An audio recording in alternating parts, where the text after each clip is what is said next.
Welcome to One Stop Business Workshop. I am Anya McKenzie. I am the Business and Rights Manager for the digital team at CBC, and I will be your moderator today.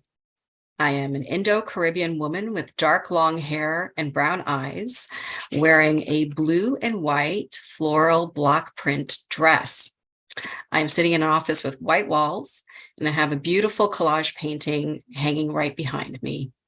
Our session today features ASL, as well as captioning and live French translation, which you can access from the controls in your Zoom app. Today's session is about the current view on how to budget. We're going to reflect on Telefilm's approach to sustainable and inclusive productions and how to work on lower budget creator-driven series in the post-pandemic era. With me today is Deborah Patz, investment analyst from Telefilm Canada, who has a great deal of experience across all formats and in production and in budgets. Also with me is Sean O'Neill, executive producer, director, writer, and founder of Visitor Media. Sean's going to take us on a deep dive into creative collaboration with the renowned recording artist Lido Pimienta in the production of the Gem original Lido TV. And also with us today is president, executive producer, and Emmy-nominated creator Lauren Corber with LocoMotion Pictures. Lauren's going to share insights from her scripted digital comedy slate, and from Detention Adventure, her early days on 90-Year-Old Roommate, and her most current production, I Hate People, People Hate Me, which is going to debut in Tribeca just in a few days. So thank you to everyone for joining us today and coming to speak to our audiences. By the end of today's session, you will learn more about the new sustainability and inclusive budget templates. You will gain some insight into interesting budget hacks and how to maximize the creative vision from a producer's point of view. The panel will take about 30 minutes long. And don't worry, you'll get a chance to ask your questions using the Zoom Q&A or the YouTube live stream comments section. If we aren't able to get to your question, we will try best to provide a written response after the session on the One Stop Business Workshop site. We'll provide a link in a follow-up email after the session. Before we get started with our first presenter, we wish to acknowledge those Indigenous nations on whose lands we live and work, as well as the treaty territories, the unceded territories, and the nations from coast to coast on which we conduct our daily business. So first up is Deborah Patz from Telefilm Canada. Over to Deborah. Thank you very much. I'm Deborah Patz. I'm investment analyst on the business affairs team at Telefilm Canada. I'm a mature woman with fair skin. I have straight hair, light brown and gray. I'm wearing glasses, and today I'm wearing a floral top with a beige blazer and a headset. Behind me on one side is a bright window, and on the other side is a green plant, and behind that on the wall is a certificate. So I wanted to focus today on the latest changes to the Telefilm budget template. It's a template that is standard across Canada, whether or not you are getting production financing from Telefilm. For low budget films, or for any project actually, you'll never use every category. The template gives you a lot of choices about where to spend your money effectively. So it was recently updated, April 2023. The template has evolved over the years, and it works for every budget level. Telefilm finances films at all budget levels, big budget, right down to our Talent to Watch program, which finances features with budgets from $150,000 to $500,000. So the updates I'm showing you today will be in markup so that you can see them, although you won't see the markup in the actual document. It was updated to include sustainability and EDI, which is equity, diversity, and inclusion considerations. Both of them are strategic priorities of Telefilm. The update was done to better reflect and support the new realities of the audiovisual industry, and was done in consultation with numerous industry stakeholders. I'm not going to name them all because there was a lot. The changes you'll see, well, there's a few new categories, but mostly it's actually relabeling of existing categories.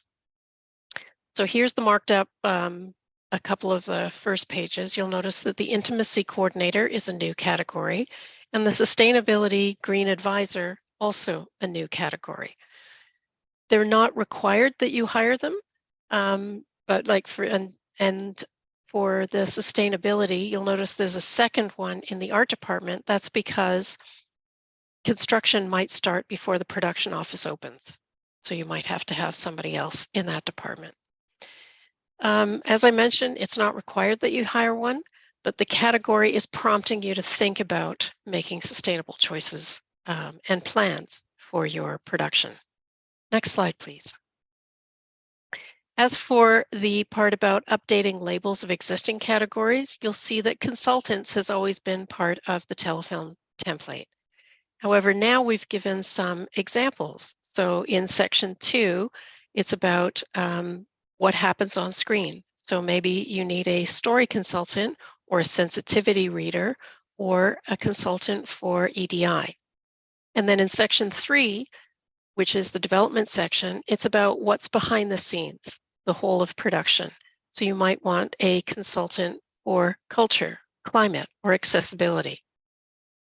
And then, of course, because we're making updates to the budget template, general minor fixes are also done throughout. There's typo corrections, there's categories that were long-standingly missing that we're putting in. So like script writing workshops has always been part of the budget template. The budget template for development, it makes sense, it's got to be here. And then in the next slide, you're going to see that greens has also finally been added. Next slide, please. So in this section, you'll see that garbage and recycling has been relabeled sustainability and waste management. This is so that we can trigger thoughts about compost, diversion, storage, basically taking a circularity or a full perspective to dealing with waste. And you'll notice these all have been added, or actually all the sustainability related lines have been consolidated into 0.89. So if you're missing something in the budget template that is a sustainable cost, you can add that into 0.89 because that would be logical. So that brings up that concept that you can add missing categories if they're valid production costs. Thank you for changing slides.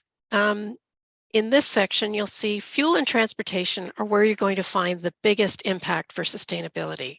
So fuel for the generator has now been moved from the transportation section into the electric section next to the generator for logic purposes. And transportation now is divided up into a numerous subcategories to again prompt you to think about getting EVs, electric vehicles, or hybrids, as opposed to gas and diesel vehicles and generators.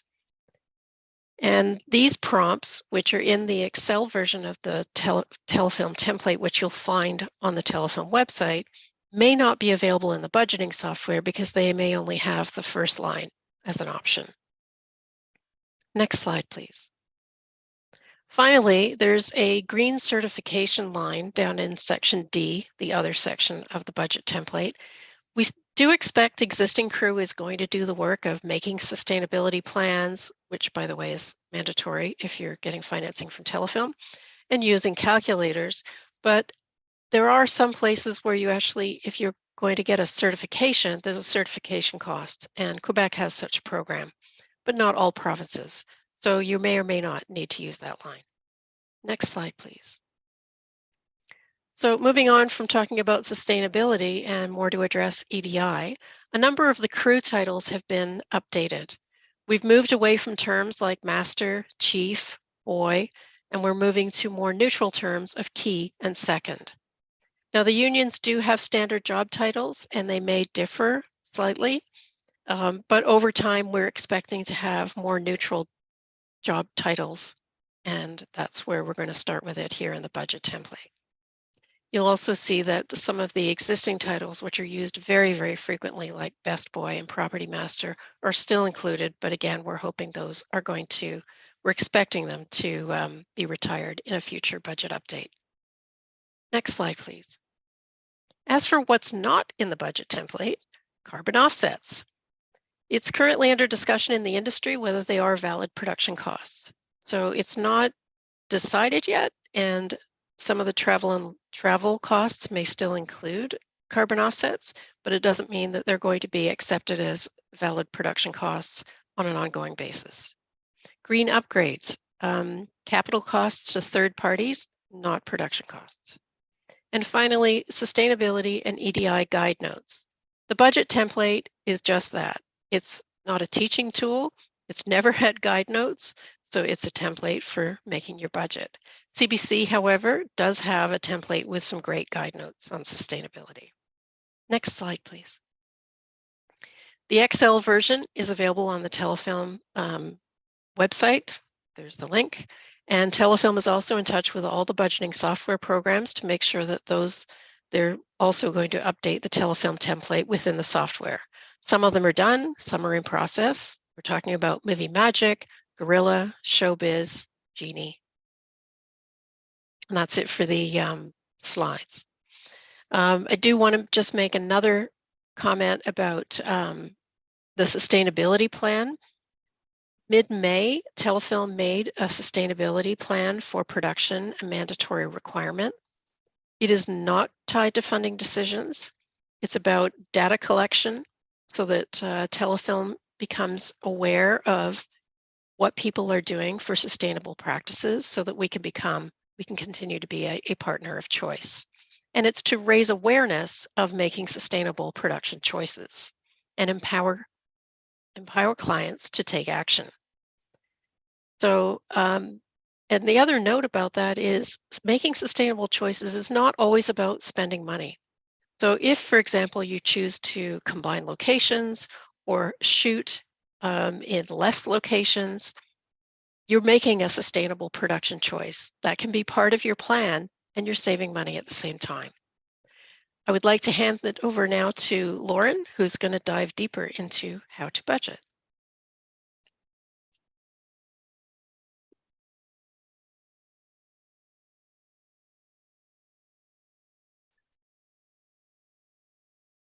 Hi there. My name is Lauren Corber. I am the president of LocoMotion Pictures. I am an executive producer, and I am also a recovering lawyer. Today, I am joining you from my basement office. I have wavy brown hair and green eyes, and today I'm wearing a black sweater. Behind me, I have posters from two of my productions, from Detention Adventure and The Communist Daughter, and also my law degree, which is mostly blocking the window. LocoMotion Pictures is an international Emmy-nominated production company based in Toronto. We focus on top quality digital storytelling. We pride ourselves on working with creators from a variety of backgrounds who have a unique and innovative point of view. Next slide, please. To date, we've produced 9 seasons of 5 shows. So I wanted to put this up here to show you the variety of series that we've produced, and also sort of demonstrating a different budget range. So when we started working on our digital productions, the budgets were significantly lower, and we did, for example, 10 episodes on a budget of $250,000 total for all episodes. Since then, the funding sources have changed, the budgets have changed, and now we're operating closer to the $1 million range, and potentially even more than that, depending on the series.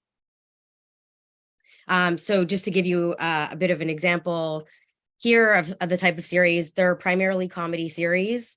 And there's also the tween action adventure series, Detention Adventure, which was just nominated for 15 Canadian Screen Awards, which was extremely exciting. We were tied with Sort of, which was an absolute honor. Next slide. Oh, sorry. And then to mention also one more, How to Buy a Baby is another series that we did with CBC. That's a comedy about infertility. And that series was picked up by Warner Brothers, who went on to produce a Swedish half-hour series called Alla utom vi. If there's anyone here who speaks Swedish, I'm sure I did not say that correctly. My apologies. And so that it's been really exciting. And the thing that we've seen with all of our series is that they've had different levels of success, whether it's from views or sales or different things. So yeah, next slide, please. All right, so what is a budget? A budget is a roadmap. It sets out all of the parameters of your production, which, as Deborah just showed you on the screen, there are many line items in the budget. So just to give you an example of a few of the parameters that would be set out, it would be the number of shoot days, what unions and guilds you're working with, the locations, insurance, fees, whether it's for your crew, for producer fees, you've got your contingency and also your shooting hours. All of these things will factor into the budget.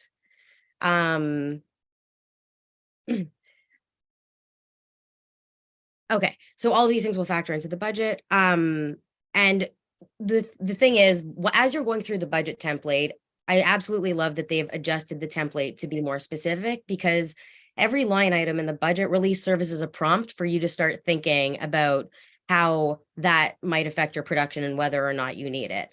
And also, I just wanted to mention, there are different types of budgets for different stages of production. There's development budgets, production budgets, and discoverability budgets. And depending on the funders that you're working with, there are various templates for all of those. Primarily for production, the Telefilm template is the one that's used.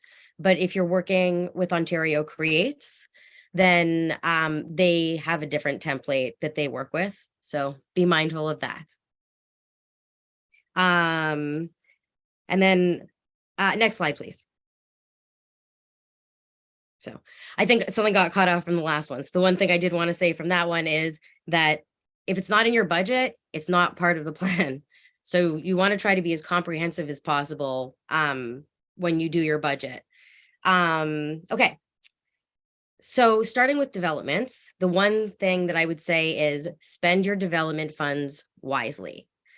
Depending on the source of the development funds, so if you have funding from a third party, often those development funds will form part of your production budget. So Deborah actually had that section up, which was section 3 in the Telefilm budget for development costs. So, if you're paying for something in development, you want to be sure that your money is being spent on something worthwhile to help get the production off the ground.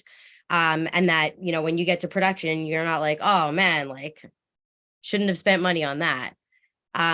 So make sure to spend your money wisely. Also, in development, this is where you'll start to figure out your model. So in particular, which unions and guilds you're working with, because that will have an impact on your budget. All of the unions and guilds in Canada tend to have digital or low budget incentives or programs that you can work with.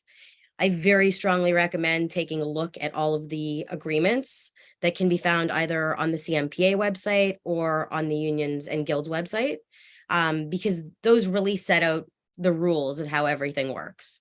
So in particular, ACTRA, the ACTRA agreement, so for actors, the section that discusses this is Part E, and that will, in that section, it shows you all the rules for low budget and what the thresholds are for various discounts.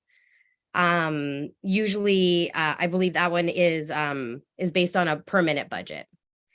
The Writers Guild of Canada has a low budget television incentive that can be found in Article 13.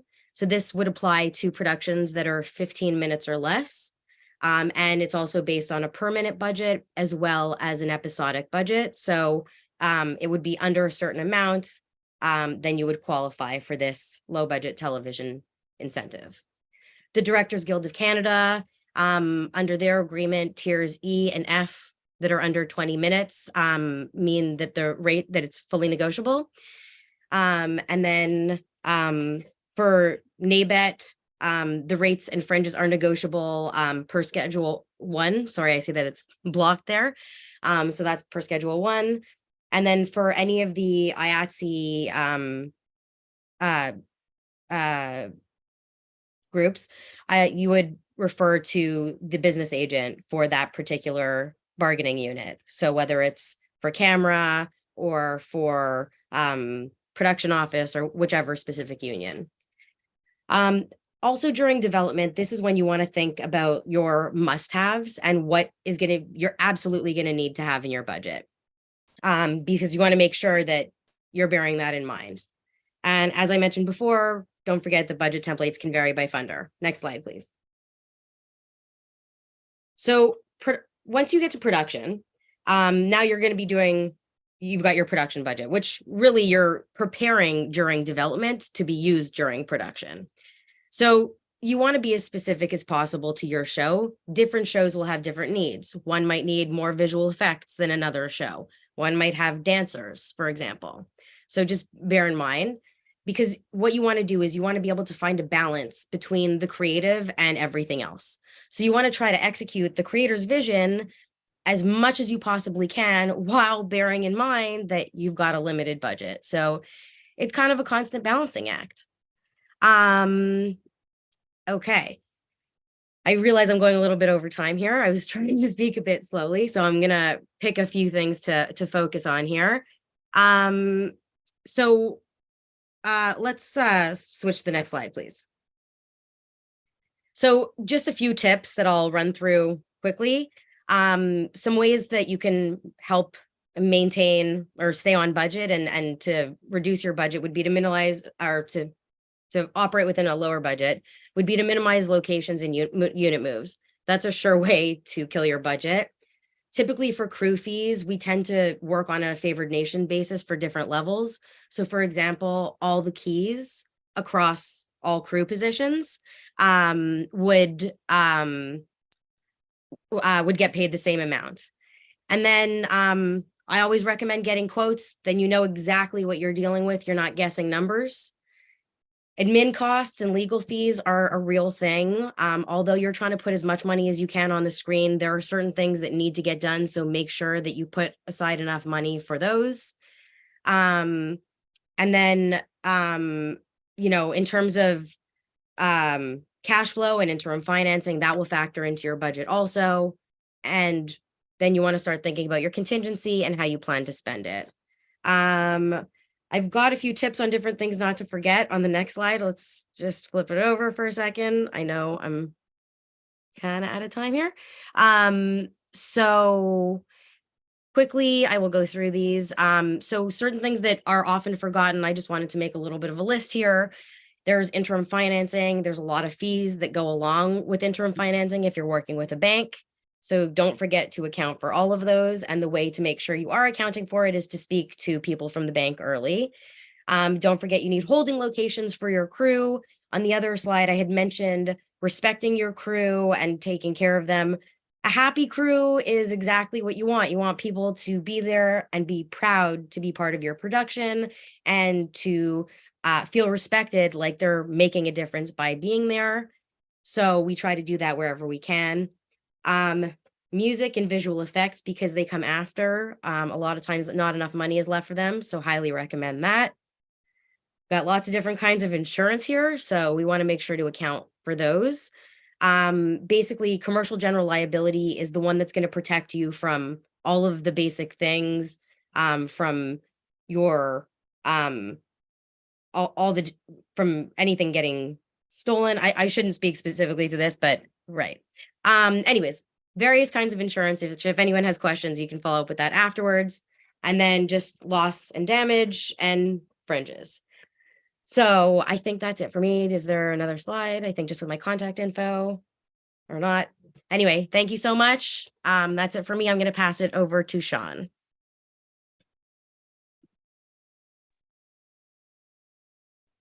Thank you so much, Lauren. That was amazing. And I think everything you said feels really relevant to my experiences too. Hi, everybody. My name is Sean O'Neill. I'm a producer. Oh, yes. Sorry, I don't Did know somebody if say your voice something? went out for the interpreter, if that was just me. Hello, can you hear me? Are we good? Sorry. Can That's you say okay. something? Yeah, I'm speaking. I Hello, can't hear hello, anything. Is hello. it just me? So sorry. Hello, hello. Joanne, if you can hear, go ahead. Hello, hello. Can you all hear me? All good? I'm thinking we're good, so I'm gonna keep going unless somebody tells me to stop. We're just changing interpreter, Sean. Just Okay. give 1 second. I think Anissa was having a problem. Everyone just bear with us. I'm here. It's Joanne. Go ahead. I'm good. You can go Okay. ahead. Sorry about that. Okay, no problem. So yeah, I'm a white man in a neon yellow shirt with a blurry background and a buzz cut. And I'm really happy to be talking to you all today about a show called Lido TV, which is a variety show created and hosted and co-show run and with music composed by and production designed by the amazing multi-talented Lido Pimienta. The show premiered at TIFF last year and then a few weeks later on CBC Gem. And it was the first production that my company, Visitor Media, produced and brought into the world. It's a company that I started at the very beginning of the pandemic with the goal to work in deep collaboration with artists who have unique visions and unique perspectives on the world, and to try to create projects that really prioritize a really custom approach to how to make a creative vision come to life through production and also kind of creative partnership. And I think one thing I'll say is maybe differently from Lauren, and maybe this is relevant for some of you, is, you know, I'm really a creative producer first and foremost. So the value that I bring to a project is in figuring out how to, you know, shape and hone a vision and lead a team of creatives to bring something to the screen that feels like the highest possible expression of the concept. I am not, you know, the business head. And I think it's kind of important to hear from somebody like that in this context, to know that you don't have to be amazing at everything. And what has allowed me to be able to own a company and run shows like this is by partnering with external business affairs companies. The one that I work with is called Visible. There are quite a few of them who help me with financing and business affairs and reporting and pulling together all the budgets, and allow to compensate for some of the things that, you know, aren't in my like absolute expertise or wheelhouse. So we can just move to the next slide, and I'll show you the teaser trailer for Lido TV, so you can get a little bit of a sense of the show.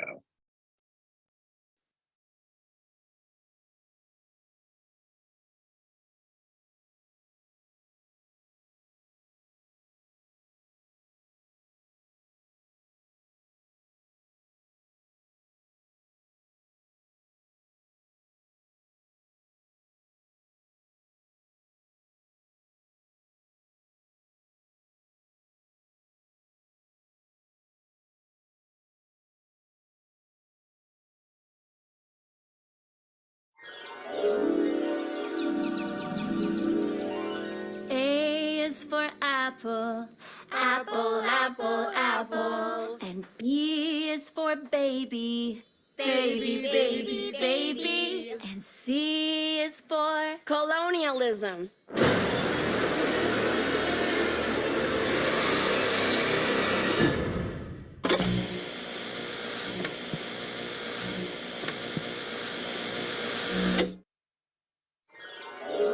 Cool. So you can go to the next slide. So I just wanted to give a little bit of a sense of the feel of the production and the scope of the production. Obviously, you can see that there was a really beautiful set design. There were puppets. There was Lido. We had special guests like Nelly Furtado in that clip. And so it was a really ambitious show. There's some other elements that that I'll talk about as we keep going. But the first thing I wanted to address is the ownership structure of this show, which is, I think, slightly unusual and worth noting. The first thing is that Lido herself is the majority owner of the company that we founded to produce the show, Lido Pimienta TV Inc. So I am her partner in producing, and Visitor has a 49% stake in the show. But part of, what does it mean for Lido as the visionary behind the show, an extraordinary artist, but also, an Indigenous and Black racialized woman who is going to be at the helm of something. There's lots of situations in which working with production companies, without that level of ownership, the decision-making lines aren't always totally clear. And I think it was important for us and for Lido to know that at the end of the day, like, the decisions were going to be hers. And that meant that we had to have a deep trust between us because obviously we're both responsible for the budget.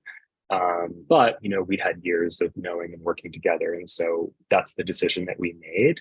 And it was really great that we did make that decision because it qualified the production for the CMF's pilot program for Racialized Communities Fund, which was a fund that was awarded in 2021. And that ended up being 54% of our budget. It was like almost $600,000 from the CMF, in addition to CBC's license. And then, this was at the time when, in addition to the pilot project with the CMF, the Canada Council was giving out sort of less strings attached grants than they typically do because of COVID. And so we were able to take advantage of a $100,000 grant through them for digital projects and then tax credits. And that was how we were able to come up with our financing. And, part of the reason that CBC's license was so low is that when we were building the development materials, this PPRC fund came up very quickly. And so we just sort of snuck it in with the CBC when they heard about the idea. And it was like a 2-week turnaround from a green light to submitting that application. So yeah, next slide.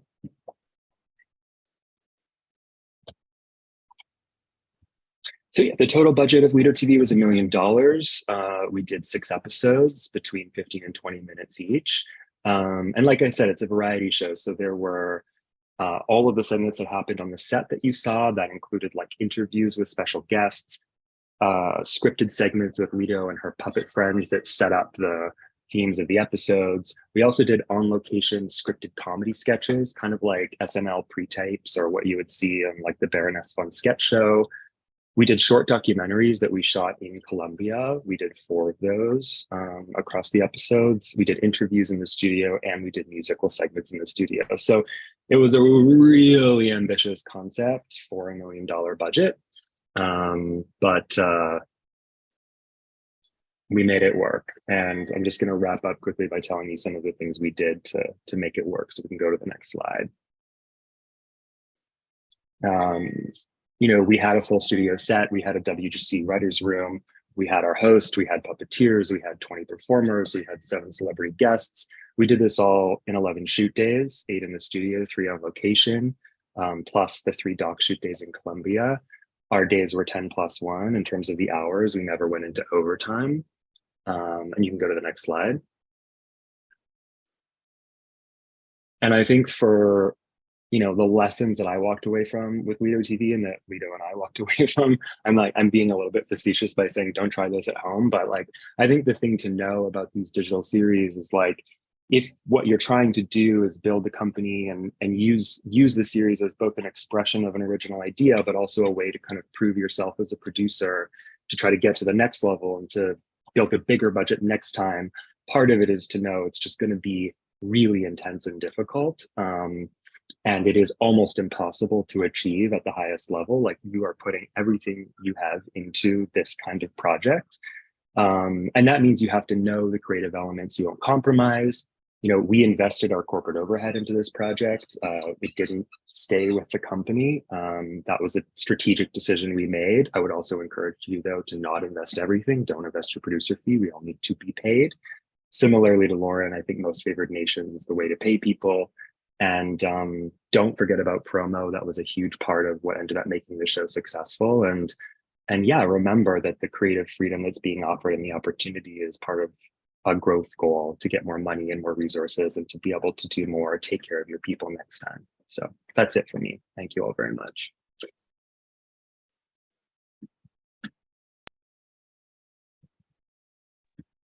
Thank you so much, Lauren and Sean and Deborah. We have questions rolling in now, so I'm going to jump right in. If we could have the speakers coming back on. So first up for Deborah at Telefilm, what was the title of the revised version of the budget? There is no actual title. It's the production budget template. Okay, great. It's Thank the you. same name as it's always been. Perfect. And when we're defining a low budget show for Telefilm, under what budget level would that be?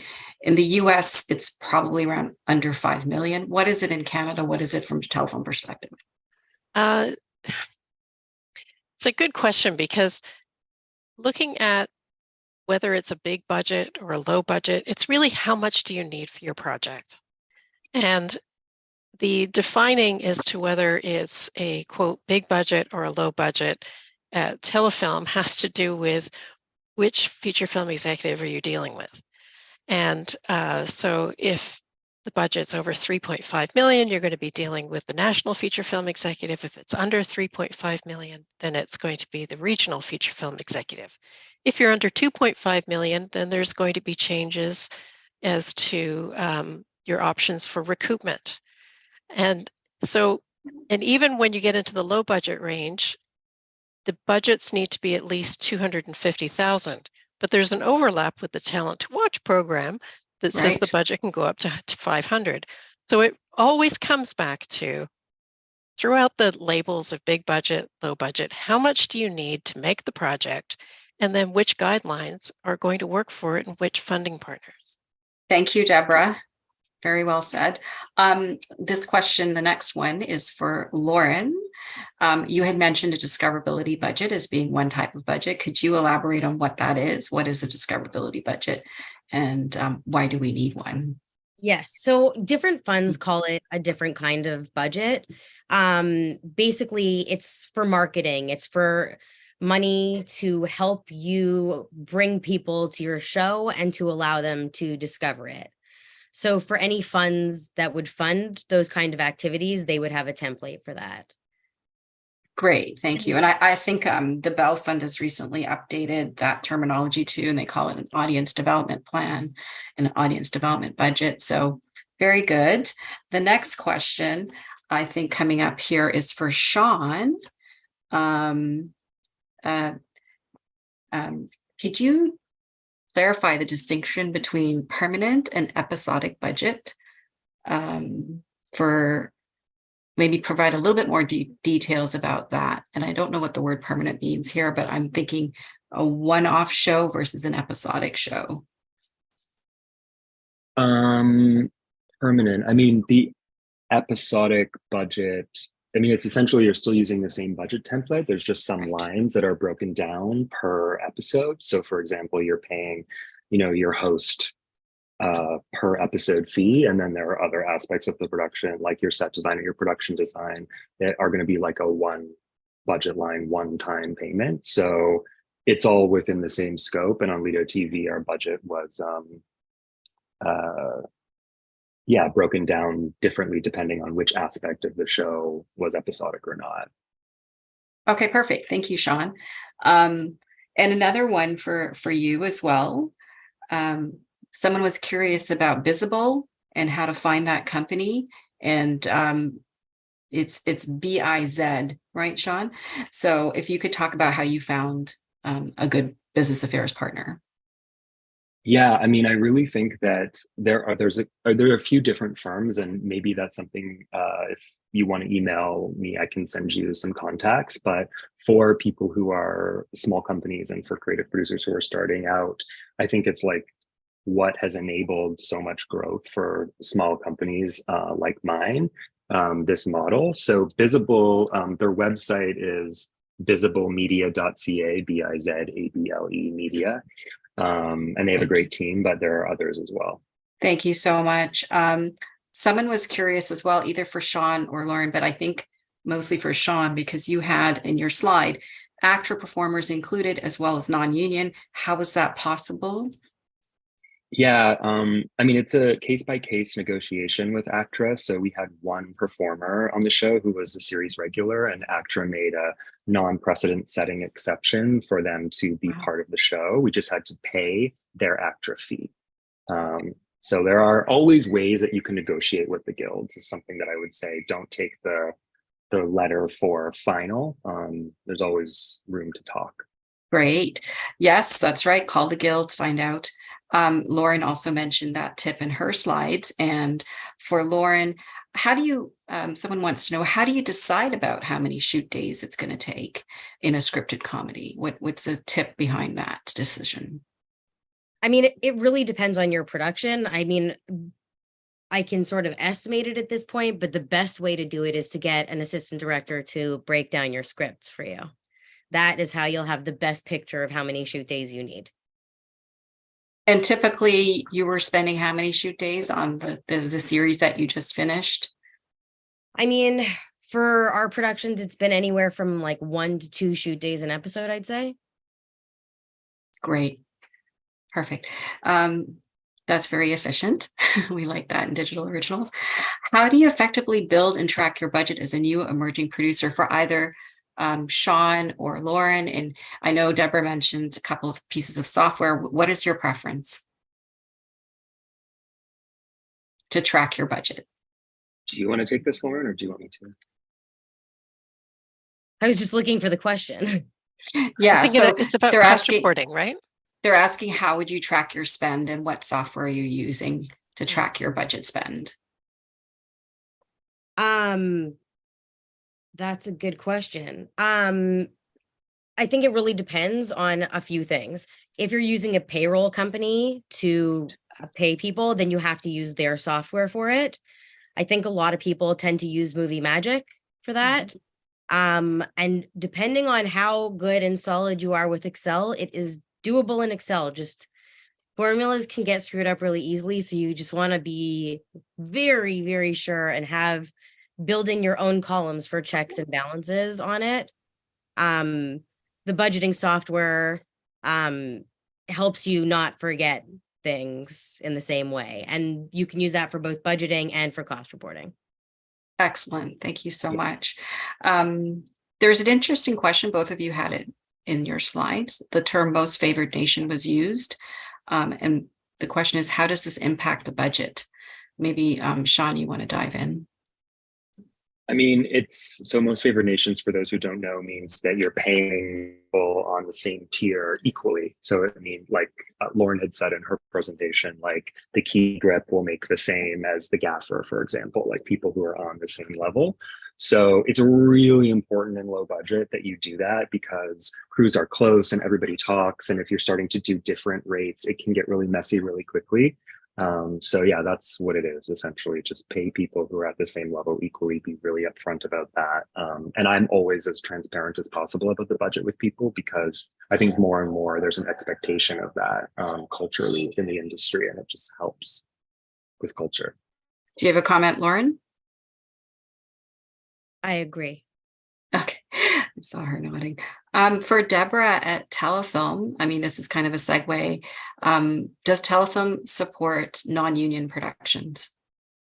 Yes, any budget level. So, you know, you're not doing union at $250,000 if that's your budget for a feature film, but at 10 million, you probably are using union. Can I clarify something? Sure. Just to clarify, absolutely, Telefilm is a funding agency, and that typically funds feature film. In this case, Telefilm has created the budget here, which has formed the standard for the entire industry. So in these cases, Telefilm might not be funding the productions, but their template is still the standard. So in this case, we're talking, about the budget template. Excellent. Well put. Thank you, Lauren. Can someone, maybe it's Lauren, because this was in your slide, tell us more about what fringes are and how do we find out about a fringe cost? Absolutely.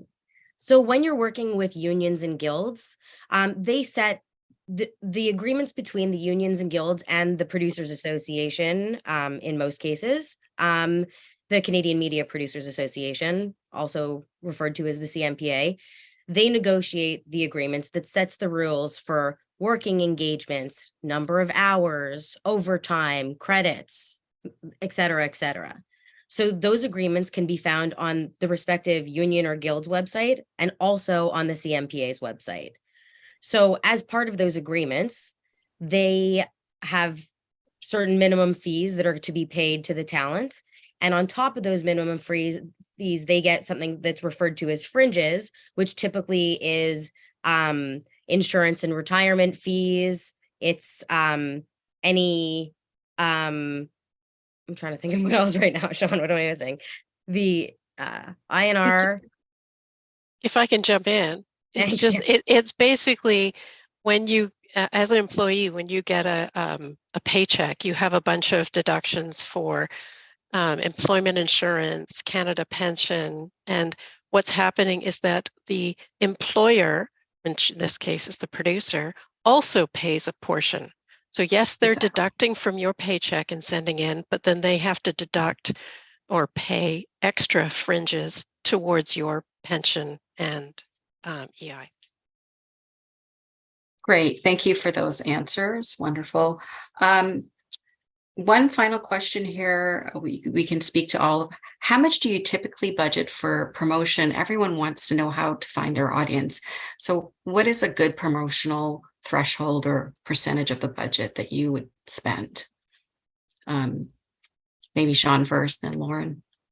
Yeah, I mean, on Lido TV, we had a $15,000 digital promotion budget, and we worked with a social media agency to create clips and content, especially because Lido has such a large social media following.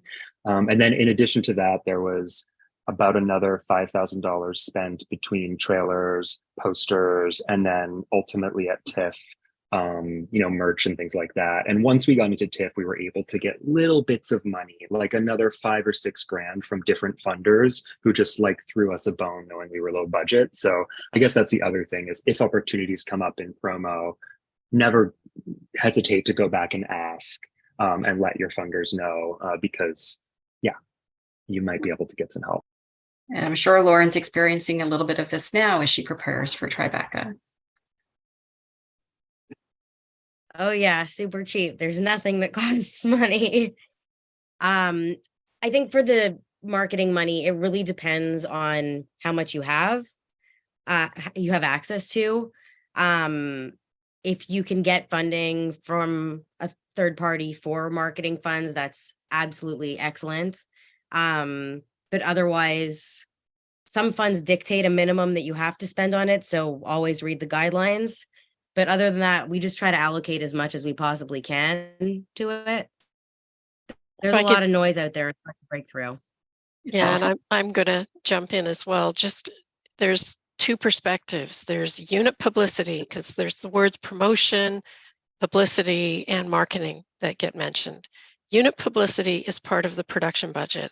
That is hiring a publicist to come up with a plan that is creating the unit publicity materials because you've got the actors on set. Mm-hmm. You want to have their pictures and interviews while they're there. So that is part of your production budget. Separate to that is then a marketing budget, which is when you are trying to, which might be what you consider a discoverability budget. I'm not really sure about that terminology, but I'll be bilingual. And the marketing budget is completely separate from Telefilm. You, as a producer for a feature film, you can apply for marketing funds. At the talent to watch level, marketing activities are expected as part of the production budget. It's the only one that we put that in. So that's actually then buying the ads and getting the film out there. So there's two perspectives there to think of. Well, excellent. I think we're slowly coming to our time, but I just want to thank Deborah very much for taking us through the new updates to the Telefilm templates, which are so critical, especially at this time It's so amazing to see the green line items and the inclusive line items. As Lauren said, if it's not in the budget, then it's not in the plan. And that's so critical. Thank you to Sean for coming on and talking to us about Lido TV. And of course to Lauren, who gave us some of the great insights on scripted and short form. And I know she has big plans after Tribeca. So we are wishing you all the best there, Lauren. And also I want to say a big thank you to all the people behind the scenes helping this happen today, including the ASL translators, the wonderful Adriana Larty, who's putting the magic out there, Christina Tonner, who is our industry lead with the CBC B&R team. And I want to encourage you to come back for the session tomorrow. It's not to be missed. It's going to be about who's got the money. It will feature the CMF, the Royal Bank of Canada, and the producers of the GEM original comedy Zarka. Please tune in at 1 o'clock for that tomorrow. Thank you, everyone. Thank you to all the audience. Don't worry, we will be sending these resources out to you and we'll be trying to answer your questions. Thanks so much to everyone for joining.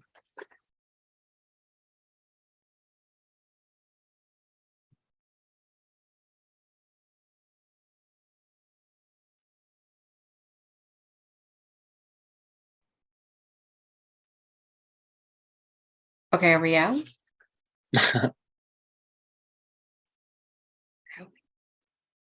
Well, thank you so much, Anya.